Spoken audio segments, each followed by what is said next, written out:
بسم اللہ الرحمن الرحیم. میں ہوں شاہد انجم اور آپ یوٹیوب چینل دیکھ رہے ہیں ایس اے نیوز.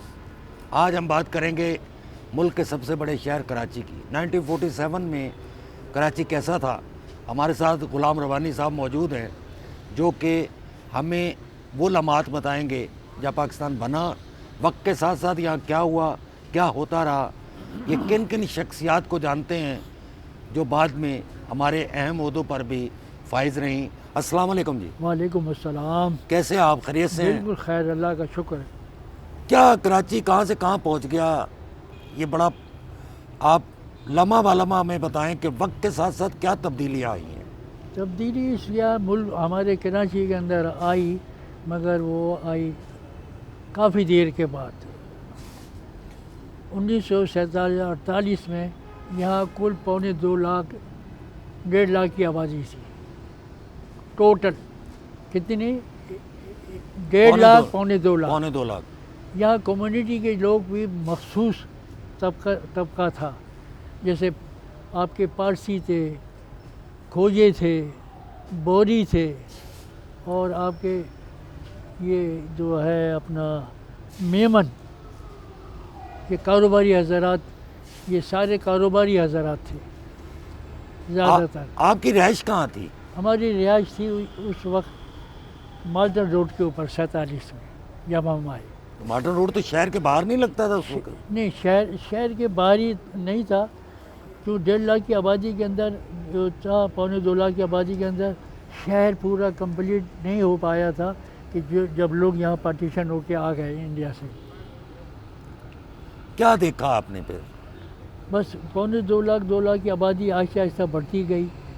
کراچی شہر اتنا صاف ستھرا اور اتنا پیارا شہر تھا کہ لوگ اس کو دیکھنے باہر سے آتے تھے. اچھا. باہر کے لوگ شہر کی تعریف کرتے تھے, صفائی ستھرائی, کلین تھا بالکل یہ شہر. تباہ کیسے ہوا؟ تباہ یہ 70 کے بعد ہوا. کچھ بتائیے اس بارے میں. یہ جو الیکشن ہوا بھٹو صاحب کا, اس کے بعد سے جو نظام آیا اس نے اس کو کلین نہیں ہونے دیا, نہ اس کو ترقی ہونے دی. افراتفری میں یہ بڑھتا گیا. اس کے بعد سے یہ ملک آگے نہیں بڑھ سکا. اچھا. آبادیاں تھیں, یہ ہمارا سب سے پرانی آبادی جو ہے یہ لزبیلا پل میرے سامنے بنا. اس کو اومن فرانس کمپنی تھی, اس نے بنایا. ہم ندی کے کنارے پہ بچے بیٹھ جاتے تھے لڑکے, اور دیکھتے تھے جب بورنگ ہوتی تھی تو پانی ایسا فوارے کی طرح اڑتا تھا, وہ ہم دیکھ کے خوش ہوتے تھے. اس کے بعد وہاں سے تھوڑی دیر کے بعد بولتے تھے یار سندھی آئیں گے پکڑ لیں گے, وہ کوئی آئے گا پکڑ لے گا. پھر ہم واپسی بھاگ جاتے تھے. یہ پورا جو پل کے ساتھ آبادی ہے, علی بستی, زمیندار ہوٹل تھا, وہاں پرانے لوگ سندھ کے لوگ رہتے تھے. باقی یہ سب پورا ناظم تک آبادی میدان تھا. وہ جو تھور ہوتا ہے اس کے درخت لگے ہوئے تھے. اچھا. پورا میدان تھا. اولڈ سٹی ایریا کے بارے میں آپ کیا جانتے ہیں؟ لیاری ہو گیا, اس کے بعد آپ کا یہ رنچو لین کا علاقہ ہے, اس کے بعد آپ یہ دیکھیں کہ یہ ایم اے جناح روڈ ہے, اس پہ آپ یہ ایم اے جناح روڈ سے اس طرف اور اس طرف دونوں طرف رائٹ اور لیفٹ آبادیاں تھیں. تھوڑے لوگ رہتے تھے, جیسے وہ تھا بورا پیر. ہاں, بورا پیر, یہاں بوریوں کے گھر تھے, دکانیں تھیں چھوٹی موٹی, یہ کاروبار کرتے تھے اور رہائش بھی ان کی یہیں تھی. اس کے بعد بندر روڈ کی طرف آ جاؤ تو کپڑے والے تھے, جامع کلوتھ مارکیٹ تھی, 2-3 مارکیٹیں تھیں, کاظم رضا مارکیٹ, جامع مارکیٹ. اس کے پیچھے بھی لوگ آباد تھے. اس کے ساتھ آرام باغ لگ جاتا تھا. آرام باغ کے ساتھ بھی آبادی تھی, وہ پھر لگ جاتی تھی پاکستانی چوک. یہاں پرانی بلڈنگیں تھیں پارٹیشن سے پہلے ہندوؤں کی, اس میں لوگ جو تھے وہ آباد تھے کچھ. اس کے بعد آ جاؤ بنس روڈ, اس کے یہاں بھی جو ہندو تھے پارٹیشن کے بعد چھوڑ کے چلے گئے تھے, پھر یہ لوگ آباد ہو گئے تھے جو انڈیا سے آئے. ان لوگوں نے پھر وہاں پہ رہن سہن شروع کیا. یہ آہستہ آہستہ سے یہ آبادی بڑھتی گئی. کہاں 1.5 لاکھ کی آبادی تھی. پھر یہ آبادی بڑھتی گئی. لوگ باہر کاروبار بھی کرتے گئے. یہ جو روڈ وغیرہ تھے یہ بھی کم ہوتے گئے, تنگ ہوتے گئے. اس کے اوپر بھی لوگ باہر اپنے دکانیں, ٹھیلے, ناجائز قبضہ. کوئی KMC کا وہ نہیں تھا کہ بھئی ناجائز یہ قبضہ ہو رہا ہے تو اس کو فوراً ختم کریں. اس کا کوئی وہ ذمہ دار نہیں تھا. بس غنڈہ گردی تھی؟ نہیں, غنڈہ گردی نہیں تھی. غنڈہ گردی صرف جو تھی وہ ایک ایریا تھا لیاری, اور وہاں بھی وہ ایک یہ لوگ دادل, شیرو, یہ لوگ بدنام تو ہوئے مگر کام بھی کیے. انہوں نے ایک انجمن بنائی اپنی. وہ پیچھے ان کے جو گھر ہے اس کے پیچھے بنی ہوئی ہے, باقاعدہ رجسٹر ہے, بلوچ ایسوسیشن. وہ بنی ہوئی ہے. وہاں پہ انہوں نے بچوں کی تعلیم, شادی کے لیے ہال, باکسنگ کلب, کافی فیسلٹی علاقے کو دی. علاقے کا کوئی کیس ہوتا تھا کسی بیوہ کا, کسی نے پیسے نہیں دے رہا ہے, وہاں کے یہاں ان کا ایک منشی بیٹھتا تھا, اندر آفس بنایا ہوا تھا, اس سے بلڈنگ سے باہر تھا سب سسٹم. وہ منشی کو لکھاتی تھی کہ میرے ساتھ یہ ظلم ہو رہا ہے. وہ کہتا تھا آپ 8:30 بجے نماز کے بعد آ جانا. وہ آتی تھی, وہ اپنا بیان بتاتی تھی. پھر وہ جو پیسے نہیں دے رہا اس کو بلاتے تھے, بھائی اس کے پیسے کیوں نہیں دے رہے صاحب, ہمارا یہ تنخواہ ہے. پنچایت سسٹم تھا.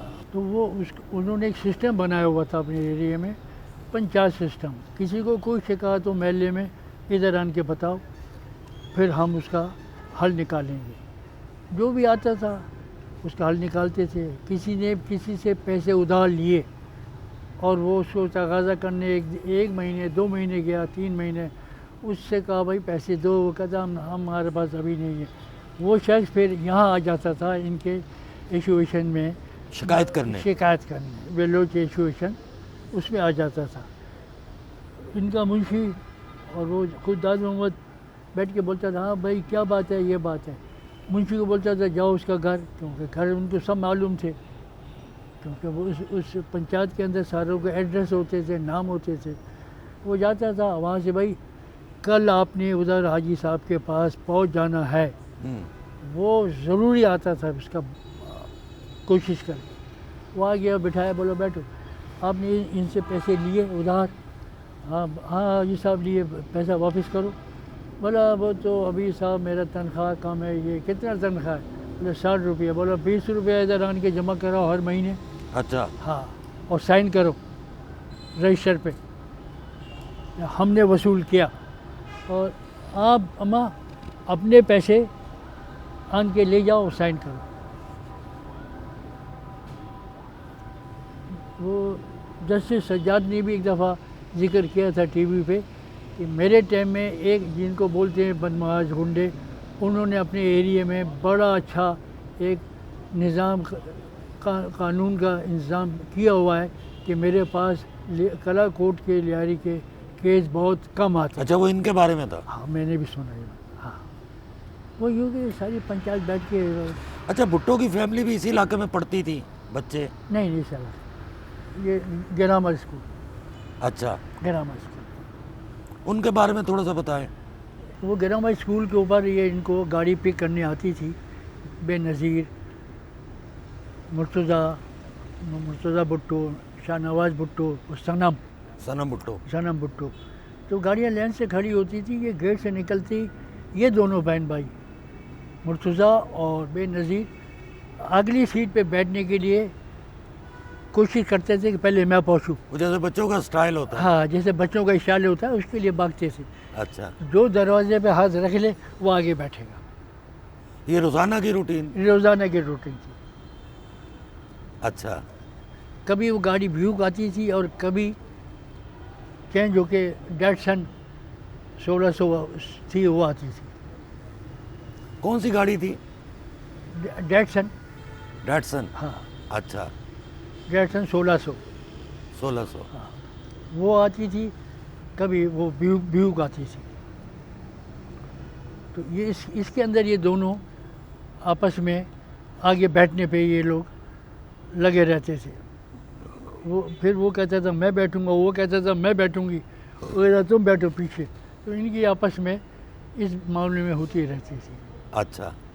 بولتے ہیں کوئی ایم پی اے کا لکھا ہوا سائن ہو, کوئی اس کا وہ ہو, سفارش ہو. میں نے بولا بھائی میں تو کل گیا تھا, مجھے تو ایک ایم پی اے تھا میرا دوست, وہ مجھے ہاتھ پکڑ کے کہہ رہا تھا چلو میں دلا دے رہا ہوں. انہیں سی. تو میں نے بولا میں نے منع کیا, تو وہ ہمارے صاحب جو تھے زبیر صاحب, وہ ناراض ہو گئے, بولے یار تم بیوقوف ہو, ہاں میں دیتا ہوں 10,000 روپے اس دور میں. اس دور میں. تم تو بہت بڑے بیوقوف ہو, تم لے لیتے ہم کسی کو اور کو دے دیتے. اچھا ربانی صاحب پھر ایم کا دور آ گیا. نہیں, میں نے بولا صاحب میں نے ایک کام کیا نہیں. کراچی میں پھر ایم کا دور آ گیا, وہ کیسا رہا؟ ایم کیو ایم کا دیکھو ہنسی بھی ہے اس میں اور مجھے بڑا افسوس بھی ہے.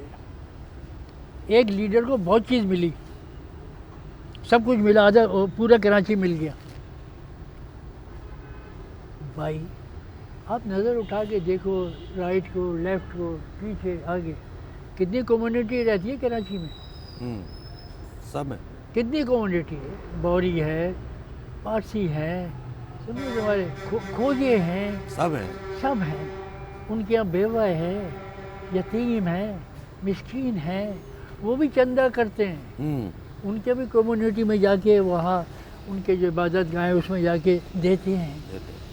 کوئی چیک دیتا ہے, کوئی جا کے نقد ڈالتا ہے, پھر اس پیسے سے وہ ان بیواؤں کا ایڈریس ہے خدا جماعت خانے میں. میں نے خود ایسے اپنے کسی کے ساتھ جا کے دیکھا, وہ جو کھانا آتا ہے وہ لے کے جاتے ہیں, وہ آپ خریدتے ہیں, آپ سے پیسے لے کے میں اس میں ڈال دیتا ہوں, پھر دوسرا آتا ہے وہ آپ سے خرید کے دوسرا تیسرا, اس طرح سے وہ پھر وہ ہر مہینے ان کے گھر, بیوہ کے گھر پہ ان کا آدمی جاتا ہے, پیسہ دیتا ہے, لفافہ, بولتا ہے اس پہ سائن.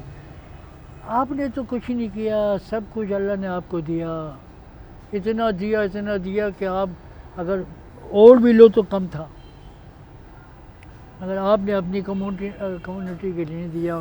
اچھا صرف آخری سوال ہے, کراچی نے سب کو دیا, کراچی کو کسی نے کیا دیا؟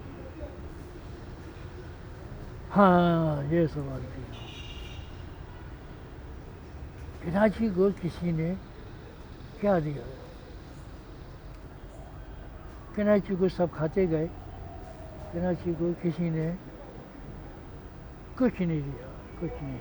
بہت افسوس ہوا.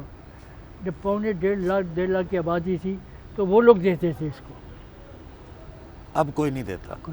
یہ میں نے آپ کو بڑی گہری بات بتائی ہے. ربانی صاحب بہت بہت شکریہ آپ کا, آپ نے ہمیں وقت دیا. بہت مہربانی. کراچی میں ہر کمیونٹی, ہر زبان بولنے والے کو بہت کچھ ملا, لیکن افسوس کے ساتھ یہ کہنا پڑ رہا ہے کہ کراچی کو کسی نے کچھ نہیں دیا.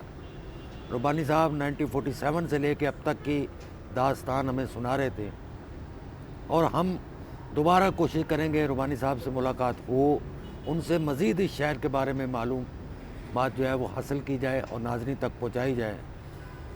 ملتے ہیں مزید ویلاگ کے ساتھ, دیکھتے رہے ایس اے نیوز. اللہ نگہبان.